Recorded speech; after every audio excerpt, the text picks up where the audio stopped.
اللہ تعالیٰ کا ایک نام الجبار بھی ہے۔ کیا آپ اس نام کا اصل معنی جانتے ہیں؟ الجبار اللہ تعالیٰ کے ان چند ناموں میں سے ایک نام ہے جس کو بہت غلط سمجھا گیا۔ لوگ اکثر یہ کہتے ہیں کہ اگر اللہ الرحیم ہے تو الجبار بھی ہے۔ ہم عموماً الجبار کو جبر اور ظلم کرنے والا سمجھتے ہیں، بلکہ حقیقت میں ایسا نہیں۔ عربی لغت میں دیکھیں تو جبر جوڑنے کو کہتے ہیں، جبار جوڑنے والا۔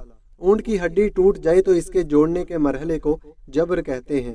انسان سارا دن ٹوٹتا ہے، کبھی کسی کی بات دل توڑ دیتی ہے، کبھی حالات ہمت توڑ دیتے ہیں، کبھی امید ٹوٹ جاتی ہے۔ تو ایسی صورت میں کیا کریں؟ رونا دھونا، شکوے شکایات کیا مسائل کا حل ہوتے ہیں؟ ہرگز نہیں۔ اس صورت میں اللہ الجبار سے کہیں، اے جوڑنے والے مجھے جوڑ دیجئے۔